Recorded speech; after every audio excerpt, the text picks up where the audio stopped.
विदेशी और संस्कृतियों ने, क्योंकि भारतीय उपमहाद्वीप का शासन विदेशी और संस्कृति के साथ साथ मुगलों ने, अंग्रेजों ने भी किया, लेकिन विदेशी और संस्कृति यहाँ के मूल निवासियों को गुलाम बनाकर रख दिया।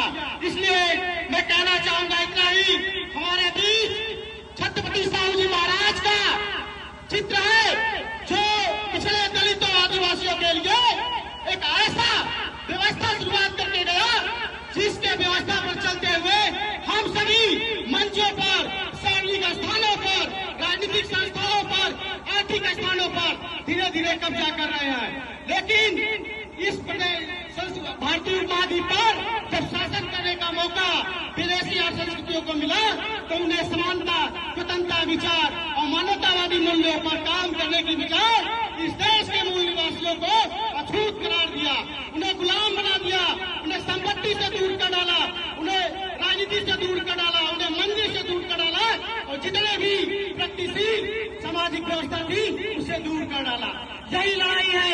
उन्होंने मनुस्मृति ग्रंथ लिख डाला, वर्णाश्रम व्यवस्था लिख डाला, जिस पर चलते हुए एक को श्रेष्ठ और दूसरे को निकृष्ट समझा गया। लेकिन समय समय पर बहुत से महापुरुष इस धरा पर अवतीत हुए हैं और अवतीत होते रहेंगे, जो हर एक उस व्यवस्था पर प्रहार अपने विचारों से करेंगे जो व्यवस्था मानवतावादी मूल्यों के खिलाफ होगी।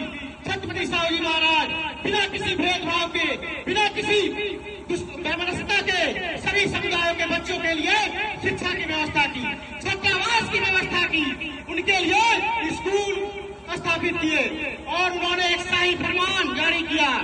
तब तक जो भी अछूत कहे जाते थे उनके लिए अलग से विश्वविद्यालय बनवाया ताकि उसके बच्चे उस संस्था में पढ़कर उस विचारधारा के खिलाफ हो सके तो सदियों से उन्हें गुलाम बनाया है। आप जानते होंगे आज भारत में एक खास प्रकार का षड्यंत्र रचा जा रहा है। जो विचार सदियों से 100 साल पहले दफन हो चुकी थी उसे पुनः शुरू की जा रही है, वह छद्म राष्ट्रवाद। उनका राष्ट्रवाद सिर्फ इतना ही है कि वे लोग सत्ता में जो लोग बैठे हैं उन्हीं को समर्थन करें। मुझे बताइए, वर्ष 2014 से वर्ष 2025 तक भारत सरकार ने किसानों का जो इस देश का 70 से 80% भागीदारी सुनिश्चित करता है उसका कर्ज 2014 से 2025 तक मात्र 95,000 करोड़ माफ किया। वहीं इस देश के लगभग 10% लोग उद्यमियों का कर्जा 11.5 लाख करोड़ माफ किया। बताओ ये सरकार किसकी है? पूंजीपतियों की है या फिर इस देश के वास्तविक किसानों, कमेरों, दलितों, वंचितों, अल्पसंख्यकों की है? हमेशा पिछड़े पीढ़िए पिछड़ा दलित आदिवासी है उनके हक अधिकार को मारा जा रहा है। बताओ उत्तर प्रदेश की सरकार जो सबके साथ और सबके विकास की नारा बुलंद करती है उसकी दावा खोखली है, क्योंकि उत्तर प्रदेश के 34 स्टेट यूनिवर्सिटी है जिसमें से मुख्यमंत्री के स्वजाति लोगों के पास 32 पद उन्हीं के पास है। बताओ कहां से सबका साथ सबका विकास हुआ? सिर्फ उत्तर प्रदेश में मुख्यमंत्री के स्वजाति लोगों को बढ़ावा दिया जा रहा है। इस देश में एक नई क्रांति पैदा की जा रही है जो सरकारी स्कूलों को इसलिए बंद किया जा रहा है और हवाला दिया जा रहा है कि उसमें दक्षता नहीं है। तो मैं कहना चाहता हूँ आज के नेताओं में भी दक्षता नहीं है, उसे भी बंद कर दो, क्योंकि जो जब शिक्षा व्यवस्था तालीम पर ताला लगा है तब कोई भी सभ्य राष्ट्र निर्माण नहीं हो पाया है। बताओ शिक्षा व्यवस्था को बंद करके ये लोग बंजर भूमि पर प्रोडक्शन लेना चाहते हैं। तो मुझे बताओ कि जब तक एक किसान के शरीर में ताकत होती है तब तक वह बंजर भूमि पर उत्पादन करता रहता है, लेकिन जैसे ही उसके शरीर से ताकत निष्क्रिय होती है बंजर भूमि उत्पादन देना बंद कर देता।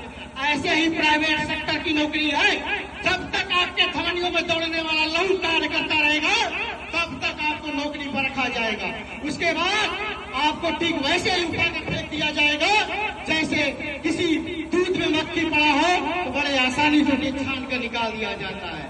और इस देश में एक ऐसी इंडस्ट्री डेवलप हो रही है, मैं आपको बता दूं, उसके लिए किसी लाइसेंस की आवश्यकता नहीं है, किसी योग्यता की आवश्यकता नहीं है, किसी पढ़ाई की आवश्यकता है, सिर्फ एक ही योग्यता है, लोगों को बड़े आसानी से मूर्ख बना दो। बताओ, इस देश में विराट कोहली भी, MS डी, सचिन तेंदुलकर जैसे लोग जो कि एक सेलिब्रिटी है इंडिया से लेते हुए वर्ल्ड लेवल तक, लेकिन उन लोगों की संपत्ति महज 1200-1500 करोड़ की है। लेकिन एक अनुभव बाबा जो कथा के नाम पर 900 करोड़ की इंडस्ट्री खड़ा कर दे रहा है महज 4 सालों में। बताओ, इससे बड़ी इंडस्ट्री क्या हो सकती है? और उस इंडस्ट्री के सबसे बड़े ग्राहक पिछड़े दलित आदिवासी हैं। जब ये लोग सामाजिक और राजनीतिक और अपने मानसिक रूप से चेतना से युक्त हो जाएंगे, उस इंडस्ट्री को बर्बाद कर देंगे। मैं ये भी कहना चाहता हूँ, उस इंडस्ट्री में सपोर्ट रखो, लेकिन एक ग्राहक अपने ही दुकान पर जाओ, किसी दूसरे के दुकान पर जाने की आवश्यकता नहीं है। दूसरे के दुकान पर जाओगे तो हमेशा आपको निकृष्ट ही समझा जाएगा। बताओ, आपका शोषण कहाँ नहीं हो रहा है? आज के विकसित भारत कहने जाने वाले भारत में पिछड़े दलितों आदिवासियों का थानों पर, सामाजिक संगठन जितने हैं, मीडिया हाउस घरानों पर, उद्यमियों में एक ही वर्ग के लोगों को जो सरकार समर्थित है उसी को सेवा दिया जा रहा है। तो बताओ, हमारे लिए भगवान कौन हुआ जिसने हमें उठना सिखाया, बोलना सिखाया, चलना सिखाया, लोगों से आंख में आंख डालकर बात करना सिखाया? कि वो जो छद्म संस्कृति के नाम पर हमारे महान सम्मुख ऋषि की हत्या सिर्फ इसलिए कर दे कि उसने पिछले दलितों आदिवासियों को सिद्धांत देकर कार्य किया, वो हमारे लिए भगवान है? या फिर तुलसीदास के द्वारा रचित रामायण का जो नायक है वो हमारा भगवान हो सकता है? अभी मैं सही रूप से नाम ले लूं तो मुझे अगले दिन FIR की कॉपी ला दी जाएगी। लेकिन याद रखना, FIR की कॉपी हमारे पूर्वजों को भी थमाई गई थी। जब इस देश में एक सुसंगठित वेल एस्टेब्लिश जुडिशरी नहीं थी, तब भी उन लोगों ने अपनी आवाज को बड़ी दमदारी के साथ विभिन्न मंचों पर रखा। तो आज तो एक वेल एस्टेब्लिश जुडिशरी है। हमारे लोग राजनीति में भी है, जुडिशरी में भी है, वकील भी है, पत्रकार भी है, व्यवसायी भी है। तब मुझे किस बात के लिए डरना है? हम पुरजोर तरीके से सामंतवादी ब्राह्मणवादी व्यवस्था का विरोध करते हैं, क्योंकि यही व्यवस्था हमारे गुलामी और मानसिकता का प्रतीक है। पेरियार साहब, जिनके विचार आज के युवाओं के नशों में बहनी चाहिए, क्योंकि जिनके विचार जब आपके नशों में बहेंगे तो आपको कोई गुलाम नहीं बना पाएगा। इसलिए मैं कहना चाहूंगा, पेरियार साहब जब बनारस की तरह रखे थे, उनको सिर्फ इसलिए सागरी भोजनालयों से दूर रखा गया कि वे एक निचले तबके का मनुष्य था। उसके यजमानों के द्वारा कहा गया कि यहाँ पर जो भोजनालय रखा गया है सिर्फ ब्राह्मण व्यक्तियों को दिया जाएगा। उन्होंने इसके बाद जो अलग इस देश में, इस भारत में जगाया, उनकी विचार ऐसी रही कि दक्षिण भारत में यही कारण है कि विभिन्न सरकारी संस्थाओं में 60% भागीदारी SC/ST